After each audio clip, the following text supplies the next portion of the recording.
Hi everyone. Our today's guest is AV. We are speaking with someone who's achieved Barista FIRE. It is a really interesting version of the financial independence that many people might not know about. So thanks AV for joining me today. To start off with, can you tell us a little bit about yourself and then your background? Sure. Yeah, Amir. Thanks for having me. Just a little bit about myself. I'm 39 right now, about to turn 40. Achieved the Barista Fire status with respect to my total net worth back in 2022, 2023. So about 3 years back, and I'm pretty sure with respect to how my spend goes, I've achieved fire by now already. Given the way how the network grew over the last few years, um, that's the general stats or where I'm with respect to fire, with respect to say how with my career, etc. So like many Indian Desi folks, I've started off my career as an engineer in one of the which companies, and worked there for about 3 years. Figured out in my time there that it's not something that I would want to do long term, and I started looking at exit paths. And one of the biggest ones that I figured out was getting to do a master's degree outside of India as one of the possible fastest exit paths, I would say. And when I say exit path, it's more of I did not want to work in an environment which I was currently in. So that was my exit path of out of that. So took that, basically did a bunch of, got a couple of admits, and ended up in the US with MBA degree. And I purposefully chose a university that would cost me probably the cheapest in all of the ones that I've applied. Basically, was looking for a very good ROI, and definitely some learnings from there. And why it did and did not work as expected as well. I can touch upon that later.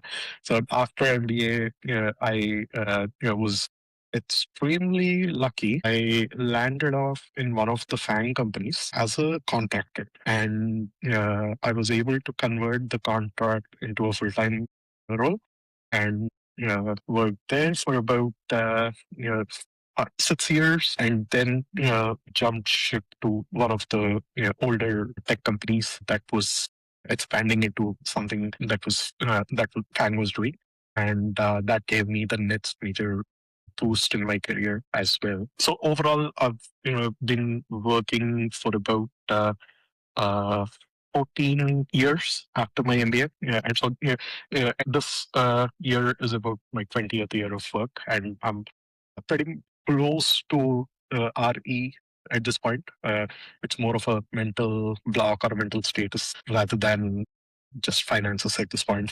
I need to figure out what I need to do, or what I want to do if I retire early, rather than where I'm. And in between, have a bunch of usual issues like immigration scares, got married, had a kid, moved multiple different places. I actually moved countries, and again, I moved out of the US into Canada, and I'm here in Canada for about 3.5 years now. Yeah, so Nice. that's a Sure.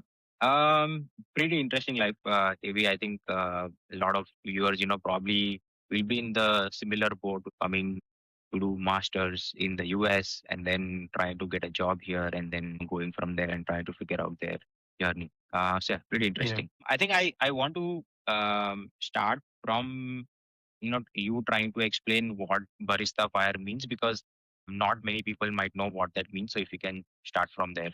Sure. Mm, for, the regular, the term itself, barista fire, I would say any your regular annual expenses can be taken care of with a combination of a withdrawal from your portfolio, and also not a full time, but a part time job like a barista or any other part time job within that range. It's more about the combination of these two things rather than living like a barista, or a typical barista who's, say, a college student and spending as little as possible and working 8 or 10 hours a day, and fitting their schedule at one part. It's more about you're still maintaining your current lifestyle, but the source of income is a combination of your portfolio withdrawals and a smaller income stream like a barista. So that is what Barista Fire typically signifies. Got it. Okay. Yeah. Thank you. Thank you. When did you start thinking seriously about financial independence in this journey? Yeah. So I would say, from a financial independence perspective, I would say I got serious around 2015, 2016, around that time frame. But say I was always serious about finances. So I spent my college or undergrad out of home. I lived in a hostel for a bit and lived independently with friends in an apartment while studying. So I was always very conscious about budgeting, what elements my parents would give me monthly versus what I was spending, how I'm spending it, and make sure I have things I spend for things that I really want rather than just spending for the sake of spending, or showing it off to someone else. So I was always in this kind of project. Yeah, and during my work in India, I actually ended up taking extra night shifts, so that I would get a night shift allowance. Saved up about 6 months of night shift plus salary, and bought about 100 grams of gold back in the 2000s time frame. Yeah, and like this is typical Indian mentality, right? Like, what do we invest in? Things that are tangible, real estate and gold. And Right. real estate was probably too big of an investment when I was that young. I was 22, probably. So gold was the next best thing that I knew. I said, hey, let me go over to MMTC and buy gold bullion. I did not even buy jewelry. I bought like two 150 grams and 220 grams and 110 gram gold bars from MMTC, and gave it away to my mom to be put aside. I was always in this kind of mentality, and even after, obviously, we are not rich growing up. I would say we were solid middle class. We owned our home. We had one two wheeler, and he bought a second hand kinetic Honda for me when I got into +1 +2, so that I didn't go to college instead of taking a bus. So we were slightly in the middle, to upper middle class. I would not say solid upper middle class because we did not have any of the luxuries that are usually associated with the upper middle class. So I kind of grew up on that space. So I did have to take an education loan. I think it was about 11.25% interest that I had to pay. About the total was about 40 lakhs, if I'm not mistaken, because it was around the time when the dollar was 45 to 50 rupees, and I spent about $80,000 on my master's, and that was the time when hiring still did not fully pick up. It was after the 2008 to 2009 recession in the US. The hiring has still not picked up, so there was a lot of competition for jobs, and we really had to. It was not, I would say, not as bad as right now in 2026, but it was still bad. Yeah. And there was not such a open avenue of applications as well, because LinkedIn was still small. You still had to go to job fairs to actually get you drop off your resume and then apply online and maybe wish that they would pick up their resume. And so in that kind of scenario, I actually ended up taking a slightly different route, which is a contracting role, but with a fan company, because one of my classmates actually got in with a full time. and they were able to recommend to the hiring manager. It was very helpful. I would say I did work extremely hard during that time. Yeah, it was very common, 12 to 14-hour days for about a year. After a year, I was able to turn it out to a full-time role. Yeah, got hired there. And 2013 is when I started working full-time over there. And during this whole contract period, my only goal was to get rid of my education. My expenses outside were low, other than some groceries and rent. So I was not spending anything. So most of my paycheck was going into, say, getting the loan down and even over time. And I was able to close it out in 10 months. And one of the habits that struck from there was I was brutal about what I was spending on. I would only spend if it would give me any utility or happiness. So I did not say I did not waste money. Yeah, I'll say I'll go to it in one of the next questions. Not a regret, but definitely a small mistake that I did around that time. But yeah, yeah, and yeah, so, but I was very brutal and very say focused on where I was spending the money. Yeah, and yeah, that is how I would say my initial foray into how I would think about financial independence is yeah, get any crazy debt out and make sure that I'm saving saving for the future. Got it. And then, like, did you have a fire number in mind at that point? Nope. Yeah, so it was all about getting out of debt. I didn't even know about fire until I would say 2019. 2018, 2019 is when I first came across the term.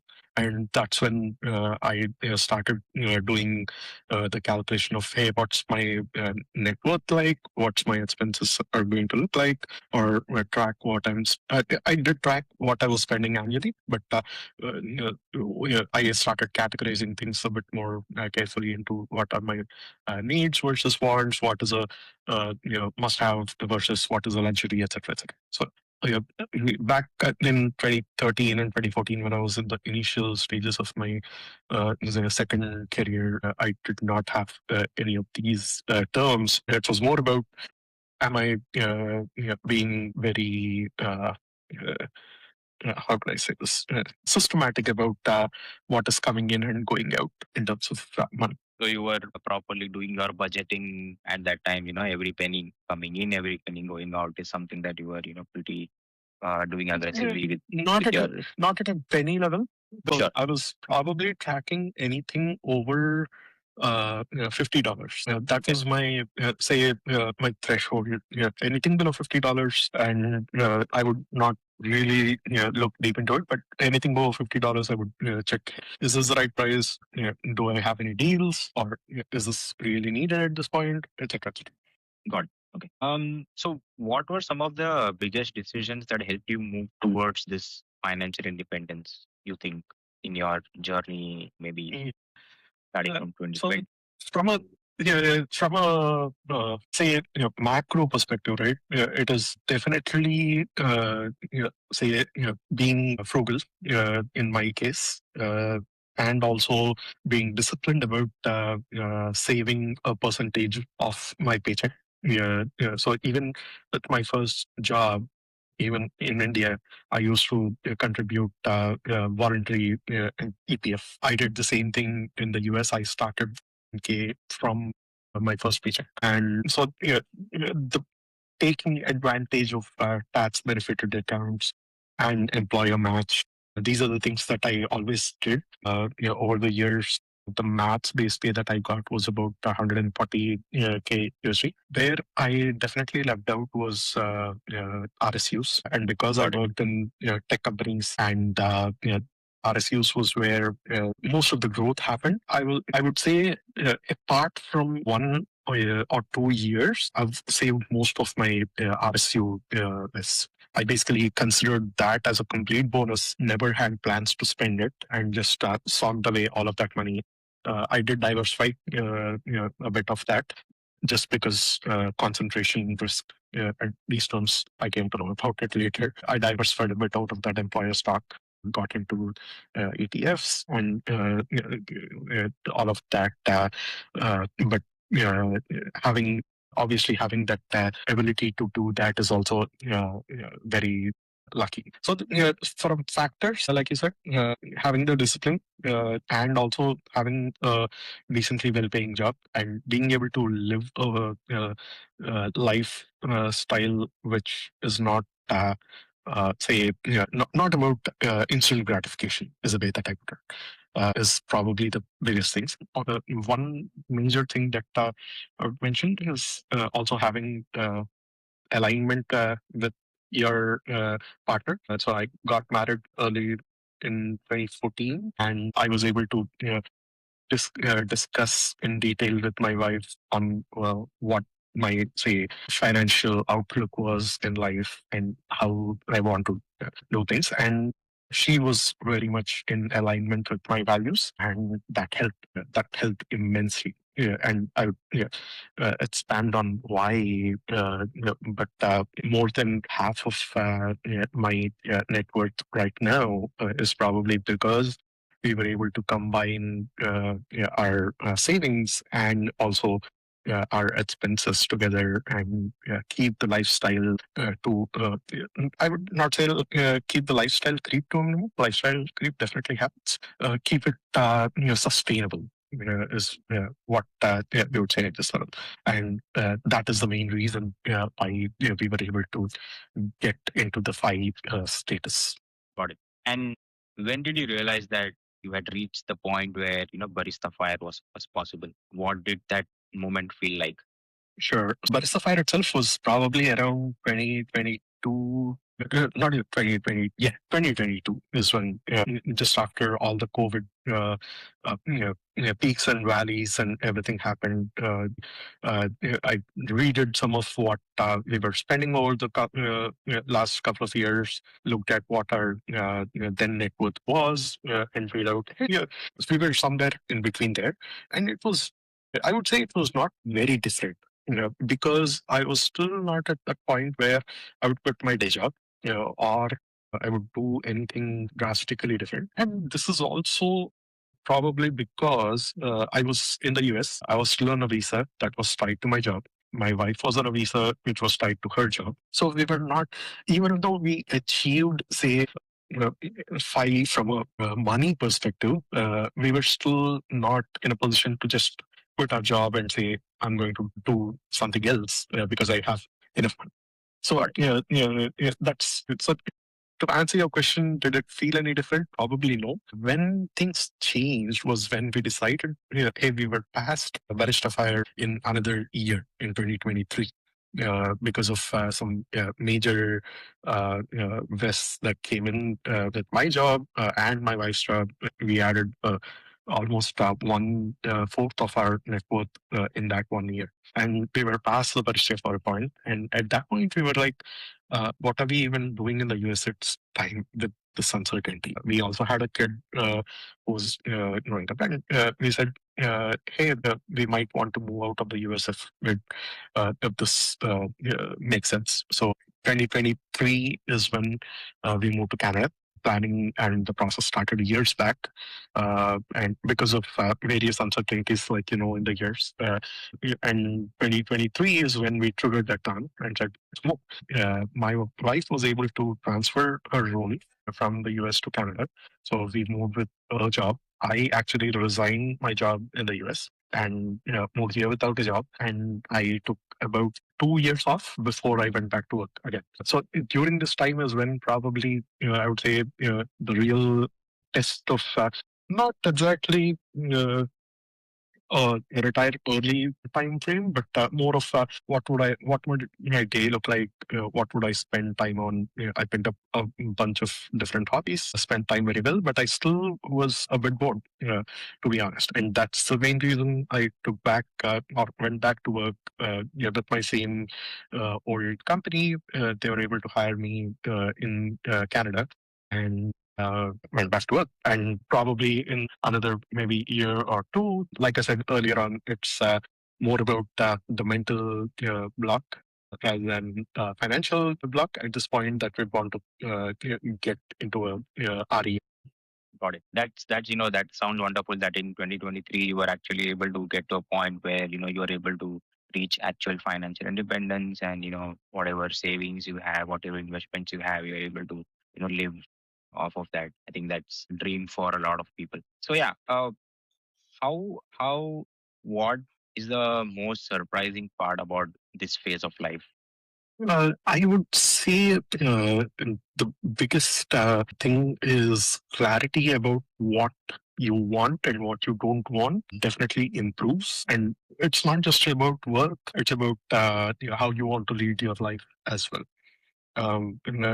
Like previously, there was a lot of emphasis, even within ourselves, to uh, tell the world that we are successful or show the world that we are successful, which was basically in terms of material things like having a very nice car, having a very nice home, going on trips, posting about it on social media, etc. And after this, say, the financial independence shift happened, it was more about, hey, I'm doing all of this, but at what cost? So the cost of spending 8 to 10 hours a day chained to a desk and working for someone else. Not that not that it is wrong. It was not just for me at that point. And small things started.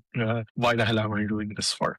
What is, if it was not for the money, would I do it? So these kind of thoughts or questions for myself changed the outlook in terms of do I want to do this for uh, you know, another year or another 2 years or another 10 years? The answer was definitely no, not for 10 years. Maybe 2 years, maybe 3 years, maybe. Yeah, that's where it started saying. And that led to, hey, how do we plan our future, which with our expenses and our lifestyle? What do we want to sustain? What do we not want to sustain? And what do we need for that? And those calculations back, and also expectations. Do we want to live here? Do we want to say move back to India, or do we want to move to a different country? Try living in another country. What does that look like? What does it cost? So all of these questions start popping up as well. So in a way, it was very say liberating. The clarity of thought, or even the ability to think this way, is only because we had the, say, foundation of having achieved fight. So that was the most important change that I see in myself and my spouse there. Nice, really, really interesting stuff. So looking back, what's one financial mistake that taught you like an important lesson? Oh, yeah. So it ties exactly back to the the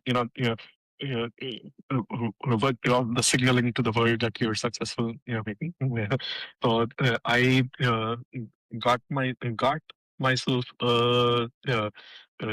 German SUV back in 2013. And the way I funded it was selling off some of my stock that I got early on in my first job. And just for the down payment, it was I put down probably $15,000 as a down payment. Got the vehicle, started driving it, felt amazing. I did enjoy the vehicle for about 2.5 years. After that, it was just a car. Like I did not Right. have the special feeling about, did I feel very nice about it? It was a car. It was taking me from point A to point B. Like, was I proud about it? Yeah, I was not, just looking at it all day. I would just look at it when I was walking in the parking lot and, just hop in it. I barely took it through car washes, because again, I was not that car person. But the reason I bought it was to show the world that I was successful. I was able to spend so much on a car. And again, The reason I say this was probably the biggest mistake is if I had the stock without selling, that would have been $300,000 right now. 15 grand that I spent in 2013 would have been 300 grand right now. Yeah, big money. It's an expensive. Yeah, exactly. It's an expensive. So I keep telling myself, even though I bought a, say, German, it was an Audi, and even though I bought an Audi, it probably costed me more than a Rolls Royce. But again, I did not regret it at all. So it's a mistake, but it's not something that I regret because, like I said, I enjoyed the car. I enjoyed it for definitely enjoyed it for 2 years. I used the vehicle for about 7 or 8 years, and after which one of my friends, while driving it, got into a small accident, and it was written off. And, but thankfully, it was well optioned, so no one was injured. Everything was good. So enjoyed the vehicle. It was from a say total cost of ownership probably not as cheap, but total enjoyment pretty enjoyed it. So it was not a blunder, but it was probably say something that in hindsight I would have probably done differently. Would have helped me much more financially. Got it. For a lot of people, like cars, bikes, or maybe like a house, I think is are one of the top things they are aspiring to. And then once, like you said, once we have those things, it's really difficult to sustain that joy for a long period of time. It just keeps decreasing, like the price of the car. It's a diminishing value, Yeah, and for that again, it's not wrong, right? Yeah. Like why do we all earn all of this money? Like we want to enjoy it, we want to spend it, and be happy. If it gives you happiness, definitely do it. In my case, I felt happy for some time, but it decreased because primarily I was not a car guy. Which right. was not what I realized. I should have realized early on. Say it would have been better spent off in something else, maybe, which would have given me more happiness. So I think that is probably my biggest lesson from that is, hey, if it was not cars, and if I say spent that on a flight in a business class for my parents, probably would have given me more happiness. Or I spent travel in Europe for a couple of months, that would have probably given me more happiness. So I think that is probably what we need to think is what gives us the most happiness by spending that money, and be intentional about spending it on those things. So for someone in their 20s or 30s, who's hearing about fire, what advice would you give them? Like what habits matter the most and what should people really focus on early on?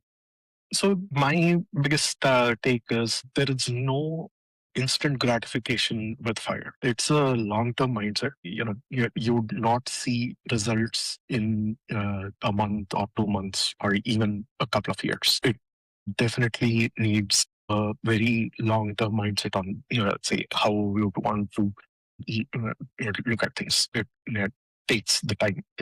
So if someone is looking into, say, achieving financial independence very fast, it's probably not for them. You need to set your expectations right in that case.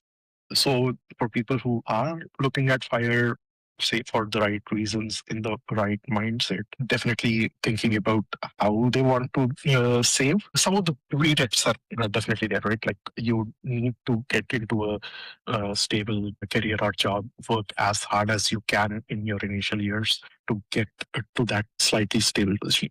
My initial investing, even though it was in gold back in the day, did pay off very handsomely if we look at the gold prices now. But for at least 3 or 4 years before now, at least until COVID, gold was a very safe investment. Right, that was a very low growing asset, or it was more of a hedge against inflation. I realized that about 2014. So that's when I started investing into ETFs.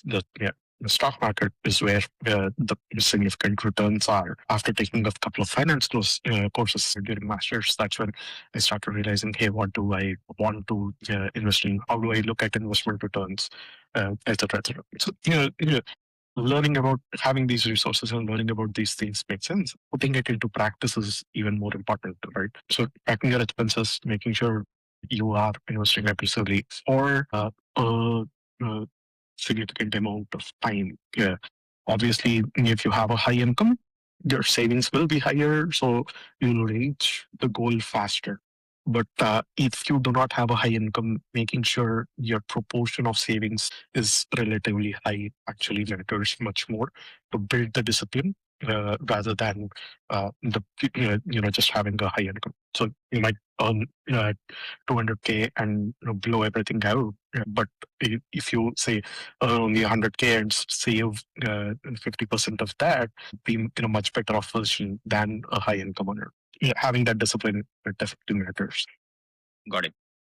One final question that I like to end with is, do you think pursuing financial independence was worth it? For me, absolutely. So not only professionally, or not only personally, even professionally, it actually makes sense because now I only work if I want to and like the job. So yeah, and the reason I specifically say that is work is an option, and my current job that I'm back at same company, but I went back to a different mission and different org, which again was much more aligned to what say the long term value that I would want to do.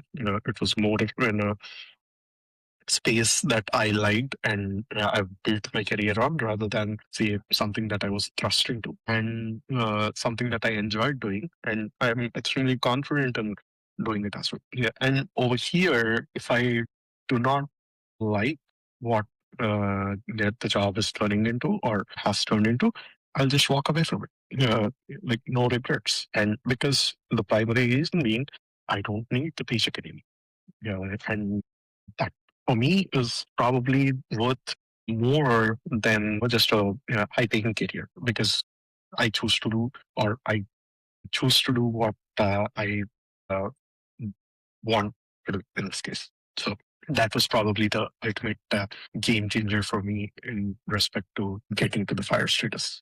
Yeah, sounds wonderful. All right, Avi, thank you so much for sharing your story and insights with us today. I really appreciate you taking the time to, talk about your journey. Thank you so much. Absolutely, man.